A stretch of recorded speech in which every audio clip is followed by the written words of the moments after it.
Cool. I think I'm live on Facebook. I really hope so. I got to do some tagging. Dustin Howard is going to be hopping on with me in just a second. If you can hear me, just let me know. If you can hear me, just in the comments, like, hey, I can hear you, or loud and clear. Anything like that would be super helpful. I'm just going to try and tag as many people as I can who wanted to be tagged. So it looks like I'm live. Awesome. I can see myself, which is huge. Let me see if I can pull this up and tag people. We'll get Dustin on here in just a second. I just didn't want to feel bad and make him have to sit here while I tagged a bunch of people before we get started. But if you're joining, super happy to have you here. Andrew says he can hear us. Awesome, dude. Andrew, I'm so pumped for this one. This one's going to be huge. Let me open as a new window. Come on, we can do this. All right. Let me go. I'm going to tag as many people as I can, and then I'm going to send this link over to Dustin. I need to invite. You get to see what it's like when you're not super prepared like me and are doing things on the fly and trying to figure this out. Tony's on here. Oh my gosh, Tony Maritato is on here. Tony is just one of the best. I tell you what I'm going to do is I'm actually just going to pull this up. We'll invite Dustin on and I'll start tagging as Dustin rolls in. Let me get him. Eugene, thanks for hopping on. Let me go ahead and send this invite to Dustin. And then I'm going to tag people. We can do it. Come on, computer. You got this. Guys, where's everyone tuning in from tonight, by the way? I feel like we've had a ton of new members. I can't even copy this. Where's everyone tuning in here? Anthony says, Tony, you don't have to do that. If you're able to, that would be absolutely huge. I feel like I'm just running in circles right now, but I can definitely do that. Let's see, paste. There we go. Can do it, Will. Got to get Tony back on here at some point soon. Man, Danielle's in Florida. Danielle, how are you? Oh my gosh, I bet the weather is either beautiful or super hot right now in Florida. I'm going to pull Dustin up here. And then, cool. Dustin, give me 1 sec. Let me make you a co-host, and then you should be able to turn on your video. I'll unmute you. You are unmuted. You should be able to turn your video on too if you want to. Hey, there Dustin. We are. We got Dustin Howard. What's up, guys? What's going on, man? How you doing? Man, I am doing amazing. How are you? I'm doing great. Oh, man, we got all kinds of people tuning in. Tony, you don't have to tag everyone. I'm going to do it while Dustin gives us some backstory. So you're so nice for even trying to tag all these people. Guys, I'm so excited. We got people tuning in from Florida. We got people tuning in from Ohio. We got people all over. I'm going to just kick this off and say, guys, welcome to tonight's interview. I've got the one and only Dustin Howard, the main man of high ticket sales of physical therapy. Dustin, dude, thanks for hopping on with me. Hey, man, thank you so much for having me. It's seriously, it's an honor to be on here. Dude, are you kidding me? I'm so pumped, man. We first got to connect. Gosh, man, it was through Messenger, maybe, I don't even, 4 or 5 months ago, maybe? Yeah. It's been about 4 or 5 months ago. I think, was it when we were in the same mastermind group together? It was. I think so, yeah. So for context, Dustin and I are both physical therapists. So if you're watching this, hopefully if you commented on it, you know that Dustin's a physical therapist. But we were both in a marketing and sales kind of mastermind group. And I didn't even know Dustin before that and was like, whoa, there's another PT in here. This is crazy. What? Are you interested in marketing and sales? What is this place? Like, how did I find it? But Dustin, for anyone who's tuning in, guys, if you're listening to this on the podcast, if you're watching this on YouTube, for anyone listening, Dustin, do you mind just giving a little bit of your backstory? Clearly, you just came right out of school ready to sell high-ticket physical therapy, right? Yeah, no, that didn't happen at all. So pretty much, I graduated back in 2013 is actually when I graduated PT school. I did the thing. I got a job straight out of PT school. Went and worked for a corporate clinic setting. It was mostly work comp. We did do some military as well, and I spent all of, I think, 2 months at that place. Yeah. It was just, it was not a good, it was just not a good experience. It was not a good thing. And there were some things that I was like, I just really don't know if I want to be around here very long term. It was just kind of some shady stuff that seemed like I better go before something weird happens. Mm. So I ended up actually getting out of that and going into home health for a little while. I was in home health for an entire year. I did a subcontract. So basically, my first whole year out of school, I was pretty much in business for myself, for the most part. I got out and immediately got into business right off the bat, and I had to learn all about tax structure and an S corp because my tax guy said to do an S corp, and then I didn't realize you have to do quarterly things when you do an S corp, and then I ended up getting these penalties that I had no idea I was going to get, and all kinds of amazing things that come with running your own business. I got all kinds of stuff like that, and long story short, I spent a year in home health. I ended up closing that business because I just really love doing outpatient work. That was my heart and soul. I love doing outpatient. I ended up going and working for a neurosurgeon for a bit. I did a contract there, and then ended up moving. That was back in Arkansas, by the way. I'm originally from Central Arkansas, actually technically South Arkansas, but we Hey. moved from Central Arkansas. Yeah. So yeah, we moved to Nashville back in 2015. Yes, 15. I worked for a company there, ended up getting out of that, started working PRN. And to give you the shortest version of the story as possible, at the time I was working full-time PRN, had a friend who was a very, very wealthy individual. He's at least a decamillionaire, and he hangs out with very, very wealthy people himself. Mm. And he rang me up one day and said, "Hey, Dustin, I'm having this awful pain in my hip. I don't want to have an injection because I know what happens when you have injections. You have more and more, and then eventually have a total hip." Yeah. And he said, "I don't want a part of that system. So can you come and take care of my hip?" And I was like, "Well, yeah, absolutely. I will come over to your house and take care of you." Yeah. So I had a portable table, went over to his house, fixed his hip up, and he just looked at me. He's like, "You have got to do this for yourself because people like me want to work with people like you. Like we don't want to go to the traditional clinic setting and have to sit there and wait in line with a bunch of other people, because for him, his time is very much his money. Mm. Like it is very, very much that's that association, because like he can't waste time. He's busy. He's flying in and out of places. He's going all over. So for him, it was an opportunity cost for him to be stuck at a place for a very long period of time. So for him, it was very much worth it to do something different than the traditional route. Yeah. And that's what got me thinking about this whole thing, was just that kind of first interaction with a high ticket client. He basically said, "Yeah, whatever you want, whatever you feel like is good for the session, just tell me, we'll check for." And that's how this started. Yeah. Man, that's I think it's just really interesting to look at. You had an opportunity that presented itself, and finding a way to create something out of that. It could have just been like, oh, this is a one-off, and that was great. Man, I wish that could happen again, but we don't do anything about it. But it actually, it simmered with Yeah. you, it seems like, and you really thought about, wait, is there like, what if I had 10 people who are like, I'll pay you whatever? That Yep. totally changes your life if that's the Oh, yeah. case.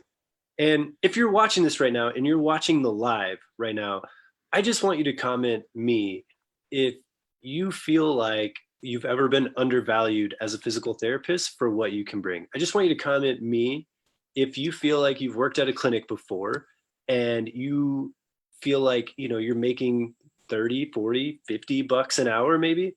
I was talking to someone who's doing home health in Nebraska. But in rural Nebraska, where not many people want to go, was is just making over 50 an hour, essentially, just over 50 an hour, right? In a place, home health, where a lot of people don't want to go, 50 a visit, like, to think of that. So if that's you, we got people saying me, Kim is saying me, Ginger's saying me, you feel like you've been undervalued as a clinician. I think there's so many of us out there. And Dustin, do you mind taking us back to when, after this first client, or while you're working with them, Mm-hmm. what's your mind going through? Were you thinking, awesome, I've just hit the jackpot, I just need to connect with all this person's friends, and all of a sudden I'm going to have a business? You know, was it really easy to sell at that point? Do you mind just taking me back in that frame of mind when you were just starting out? Yeah. So honestly, I had no idea what to do with it. Yeah. At the time, I was so caught off guard by him wanting to basically pay high level for a service like that. I didn't realize what I was offering him was actually very, very valuable at the time. And now that I know what I'm worth, I can actually, I know what I can charge for myself. I know how to present myself. I know how to sell now to this guy. But back then, I had absolutely no idea what I was doing. And my goal back then, I mean, I guess I could have been like, hey, do you have any friends that would help, that need help? But that wasn't my approach initially. My approach was like, I got to scratch my head on this a little bit, because there could be a market here, but I don't know it. And so really it was kind of this little testing phase that I went through when I first got started. And that was, shoot, I worked with him probably like 2 years ago now, when I first started. And I didn't actually start for another 6 months, because I was just mulling it over and trying to figure out how it might work and if there was an actual market for this. And that's kind of where I went from there. Cool. So you have at least one, like you have one person who pays you. Do you mind if I just ask, like, was it over $1,000? Was it over 2,000? Was it for a package? Like, I just think people automatically want to know when we're talking about, you know what, actually take that back. Let me rephrase it to you this way. When we set a definition, how would you define high ticket sales in physical therapy, or high ticket physical therapy sales? So for me, high ticket sales is going to be anything over at least $1,000 Okay. for a package. And so when I sell to people, I don't sell session to session. And I think that's one of the big pitfalls of what people do, is they will just say, all right, I'm going to, we'll see you next week. Hey, it's going to be this much per session. And the thing about it is, when you sell that way, you're not presenting, like, the whole sales process. You have to look from start to finish. And if you don't give somebody a clear vision of where they are and where they need to go, then it's really hard for them to buy along the way, because you're basically saying, all right, let's just see you back next time. Or let's just see you back next time. Instead of saying, I'm going to take you from here to here, and it's going to cost this much, or it's just going to be, the investment's going to be this much. So it's a big difference in how to sell that way versus selling like, okay, yeah, I worked on your hip. How's it feel? Great. All right, awesome. Cool. We'll see you next week. It doesn't really work that way. Even here's the deal. Like, that guy was high net worth and everything. And yeah, it was great. But here's the deal. If you confuse somebody like that, they won't buy from you. Even if they have the money, they actually won't buy from you if you confuse them. And so when we get into the session to session, this is my personal opinion, by the way. I know there are people that do session to session out there, and it works for you. But for me, and the way I sell and how I approach things, and how I've been able to close things at a high ticket, it just didn't work for me. Like, people would fall off my schedule at visit 2, maybe getting to 3. And you think about that. Like, and back then I was charging very low end. Like, we're talking like $85 for like a 45-minute treatment. I mean, I was very low end on that. And like, that was a big deal back then, because if I only got 2 or 3 sessions, you're talking about maybe 160, maybe 200 something odd dollars. And it really does not move the needle that much. And you think of the grand scheme of things and how I was working with people, because at the time I was exclusively mobile. I didn't have a brick and mortar where people come to me kind of deal. And I sort of have a hybrid now, but back then I didn't even have that, which now I'm charging more than I did even when I first started mobile. So it's definitely an interesting dynamic, because like, the whole sales process is you basically take somebody where they're at, they're struggling, they're in pain, and they want a solution to their problem. That's how you do sales, guys. You don't do sales by saying, you have a problem, let me give you this service. Now, that's not how it works. Okay. You're going to confuse somebody if you say, you have this problem, let me give you physical therapy, or you have this problem, let me do a manual treatment on you. You have this problem, I have a solution, and we're going to go through XYZ to get to this solution. How does that sound? That makes sense to people, and they buy it.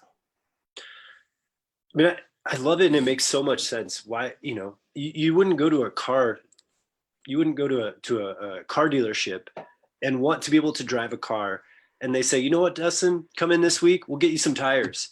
Hey, it looks great. Come on in next week. You know what? Maybe we'll get you the floorboard of your car.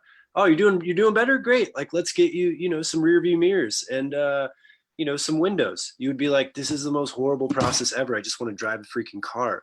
Like, you wouldn't sell me piece by piece to my car. Like, maybe there are 5 to 10 people in the world who are like, yeah, I want to customize, build my car. But most people, they want to drive a car. And in order to have the result of driving the car, you sell them what the full thing is going to be.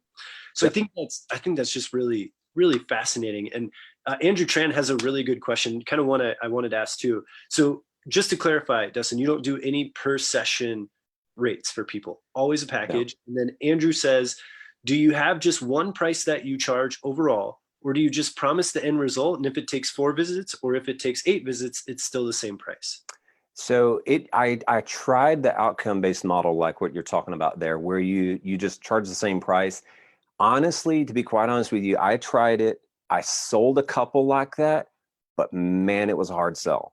It was a very, very, very hard sell, because people don't understand that. Like, you sell them the result, yes, but they actually, in my experience, at least what I've done, I know other people have done outcome-based things and that has worked for them.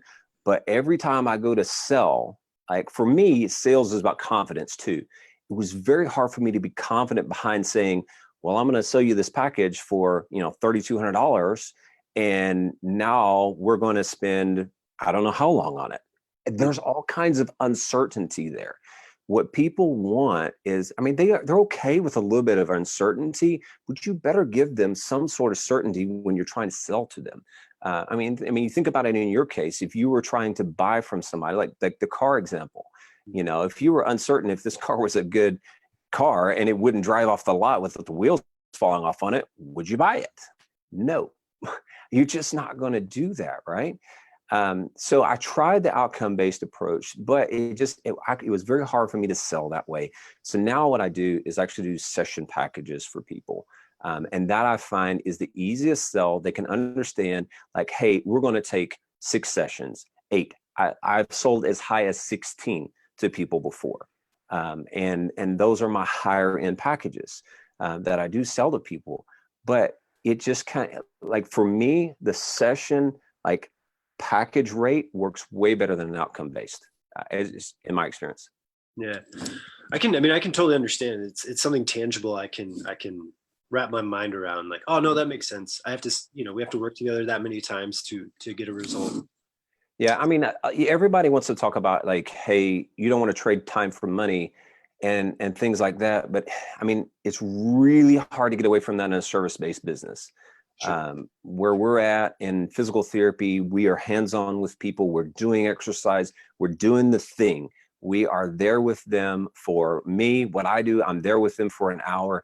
So for me, it makes total sense for them to purchase something knowing, hey, I have this many left, and we're going to check this box off this week. We're going to improve mobility here. We're going to start strength here. We're going to do this here, move on down the road. And then eventually I'm going to get to my outcome by session, whatever, that doc sold me. Guys, if you're listening to this right now, I want to know, do you sell packages or only per session? If you sell packages, just comment packages. And I would love to know, if you're willing to share with us, guys, if you're listening, what's the highest package that you currently sell? What is the highest package that you're offering to your clients when you go to see them? I think it'd be really interesting to give some feedback for Dustin of where people are at, because Dustin is actually starting a group, and I could not support this anymore because I think it's amazing. Dustin, your Facebook group is called? It's called the High Ticket Physical Therapy Group. Dr. Dustin's High Ticket Physical Therapy, I think, is the actual name of it. I'll drop a link in, but Dr. Dustin's High Ticket Physical Therapy Sales. We'll get it linked in below. But if you type in High Ticket Physical Therapy Sales, you'll get it. Kim says sessions only. Ginger says she does both. Jason does package. We've got cool. So we got people on different sides of this, of what they're doing. Dustin, will you take me through when you first started? What were some of the first packages that you were selling price-wise? What was your offer? Will you tell me how comfortable or uncomfortable you were asking for money at that time? Oh man. So when I first started, I would literally sell a package of 6 for like $500. That was like as much as I would sell. And let me tell you, I was so uncomfortable selling those because I was so afraid of somebody saying no. I was so afraid of somebody just saying like, no, that's too expensive, or it's not worth that. Or I was so afraid of that rejection thing that it would paralyze me. And here's the thing, it would portray to my people that I was trying to sell to, some of them I think felt sorry for me and bought anyways. Like a lot of times I feel like I got no because I was like, it's $500 for that. And they're like, really? That seems kind of expensive. Like, yeah, I know, we can do a payment plan if you want to. I get it. It's expensive. And like, just looking at it now, I'm like, holy moly. I thought I was expensive back then.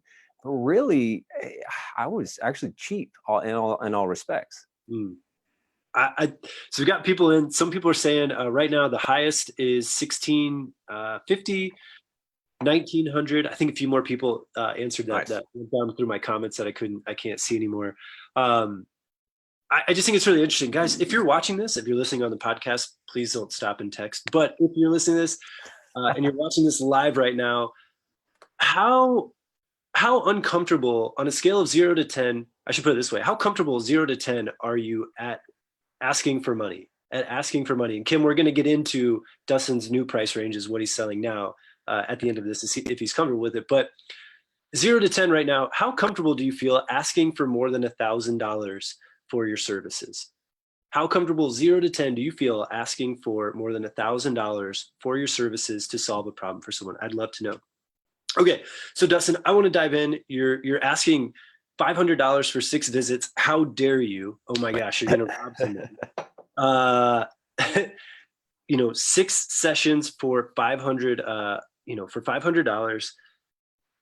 When did you start to make a change in your own ability? In the sense of when did you go down this path of like, I got to learn how to actually do this whole asking for money thing better? I think a lot of it came when I got a lot of no's. I had some good leads. Like I had people that were hurt, they needed help. At the time I was in a CrossFit gym and I was doing the whole CrossFit thing, which, I mean, for me, it just wasn't going to work good for me. It works amazing for some people, and some people can sell it really good. I know there are a lot of guys out in the CrossFit space, and I think some girls out there too that are just crushing it. But for me, it wouldn't work very good. But like, so sorry, repeat that question one more time for me. Yeah. So what, I guess I'm really curious, it's something that I think is it's really, I think, easy for people to just say, I'm not good at this and this is hard. And the idea of going out there on my own, because we're having people say right now, not comfortable yet selling, someone is saying 3 out of 10, another person saying 3 out of 10, someone not very comfortable said, I need to get over my fear of selling. I think in life we get put in this position where you could have said, I'm just not good at this, right? I'm not good. This isn't going to work, the common things, but you didn't do that. You chose to actually go and study this and get better at it. Do you mind just taking me through kind of the process you went through? Like, what were the things did you start reading new things? Were you listening to new people? Were you doing more personal development style stuff? Yeah. I mean, honestly, it was a mixture of everything. I started listening to different podcasts. I started getting inspired by other people that I knew were out there selling at a much higher rate than I was. And like at the time, y'all, I'm going to be honest with you. At the time, I was like, I have no idea how they are doing this, because I'm getting told no at a 6-session package for $500, and I'm getting told no consistently. And I just did not see how that was going to happen. And so I was like, you know what? Everything else in my life, everything else that I've done it's always gotten better when I've educated myself. It's always gotten better when I've learned, when I've learned from people that have been there, people that have done it, people that have experience in it. So, I mean, I dove deep into sales trainings. I dove deep into books. I dove deep into podcasts, like in our field and out of our field. Because here's the thing, y'all, some of the best sales strategies I've ever heard actually come out. Like, we have some great salespeople in our crew. Like, there's some amazing people in physical therapy that are selling like crazy. But some of the most incredible things that I've heard have actually come from outside of the realms of the physical therapy. And I'm like, why can't that apply to us? Why can't we go direct to consumer and say, hey, this is what I'm worth. This is what we can do. And I'll tell you, one of my favorite people that I listened to a lot on this whole process was Jim Rohn. He's absolutely one of my favorite people on, like, I wish he was still alive, because I would go watch him, like, I without a doubt. But one of the things that I am like, that just lights me up every time I hear a recording of him say it is, if you want to make more, increase your value. If you want to earn more, if you want to make more, if you want to get more, you have to increase your value. And I was like, man, that was revolutionary for me, because there are different ways we can increase our value. We can increase our value by how we present to somebody. That's valuable, y'all. When you go in and you are presenting yourself and you're knowledgeable, and you go through and you take them on the sales process, that's value right there. Just you being able to take someone on the process of journey of hurt and in pain, show them where they're going to go, that right there eases their pain, eases their frustration already, because now they have hope that you can actually help them. Now they have hope that somebody actually knows what in the world they're doing, and they don't have to go through a long process, and they can actually get the help that they need. So it was a lot of personal development, a lot of things. I even, like I told you earlier, like you mentioned earlier, I joined a mastermind because, I mean, at the time, y'all, I was no good at sales. I had been a part of about 3 different masterminds, trying to learn sales, trying to get better, getting out of my comfort zone. And like, it was the process of going through that. And finally, I just said, you know what? I'm going to put myself out there. And the worst thing that could happen, this is like my number one tip for anybody that's out there that's uncomfortable, that doesn't feel like you can do it. The number one thing I can tell you is put yourself out there. The worst thing they could say is no. That's it. The worst thing, they might say, no, you're crazy, da, da, da, da. But at the end of the day, that's it. They don't accept your offer. That's how sales goes. You present the offer, they accept or they decline. It goes one way. I mean, maybe they have some objections that you roll them through, but honestly, that's how it kind of goes. If they want what you have and you've presented it well, and they're a good prospect for you, they will buy. If you didn't present it well, they're a good prospect, and you might even be able to squeak it out. In the early days, I squeaked a few out, and it got me the confidence. But it was because I kept trying to do it, y'all. I kept trying to get out there. I kept trying to sell. I kept trying to put my best foot forward, because here's the thing. In all honesty, it's not about how much money you bring in at all. Like, I sell high ticket. Yes, I do. But it's about the impact that I have on somebody's life. Because here's the thing. And a lot of you have heard this, I'm sure, before, but Myron Golden's world famous for saying people who pay attention, right? Everybody knows that. If they pay and it costs them, they're going to pay attention. Think about it. You paid a lot for your PT school. You paid a lot for that, right? And every month when that thing comes out, you're like, I'm paying attention. I'm paying attention. I'm paying attention, because that thing is always there. Same thing with clients. When they pay attention. And guess what my compliance rate is like, y'all? It is ridiculous. It's absolutely ridiculous. Like, I have people that will text me like, hey, I was doing my exercises and man, I'm getting stronger. I'm doing amazing. Thank you so much. Hey, thank you for the videos. These have been like life-changing. They have opened my eyes to what I can do.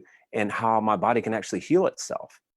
So it was a long process going through that personal development and growing on the inside.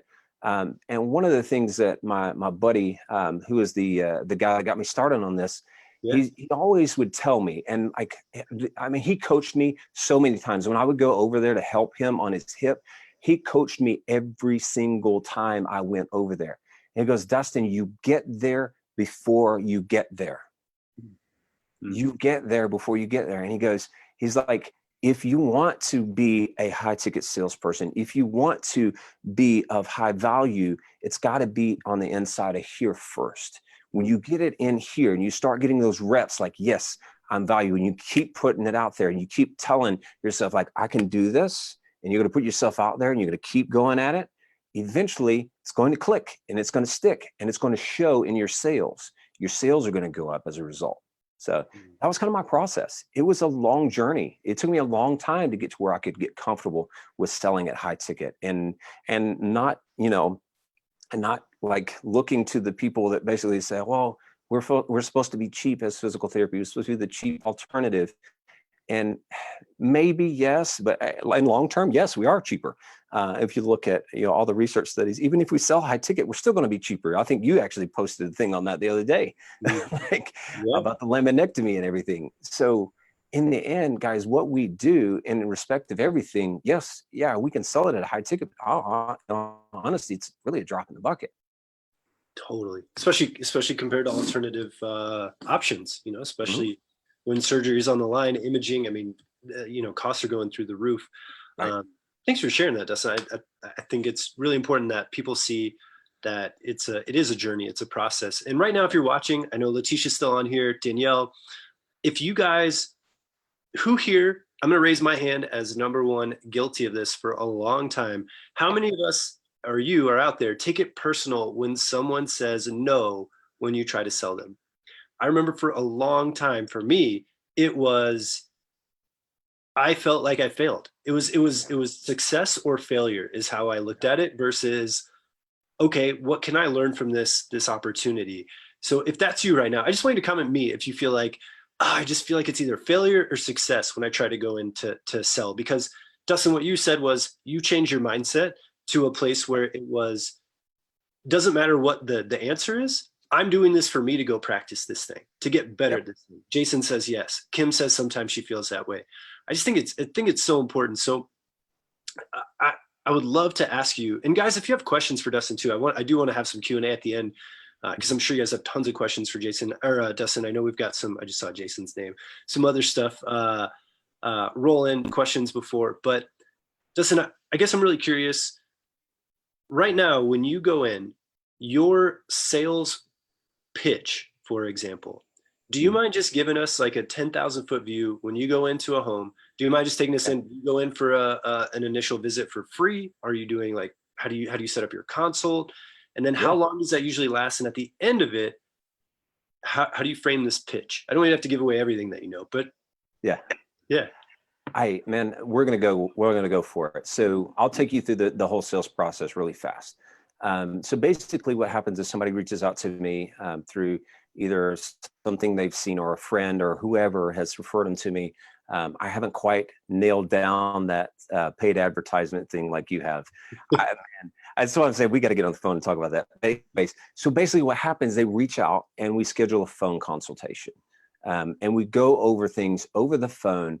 And basically I'm getting all kinds of data from them, from who they are, where they're living, what they do for a living, all kinds of things, the background, the history, and all this kind of stuff. And the thing about it is, during the process of the phone call, I'm screening them the whole time through, like, okay, are they going to have the right mindset for what I do? Do they value high value service? Is that something that they want? Is something that's going to be of a high level? Or do they want something that's more of like a lower level? And here's the thing, on the phone call, I will tell people sometimes, hey, you know what, I don't think it's a good fit.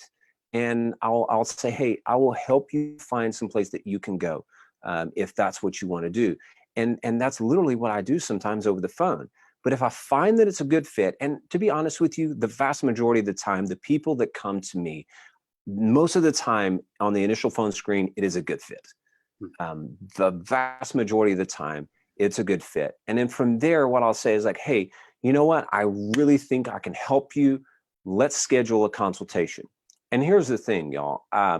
Since I sell high ticket, I hedge my bets on being able to close.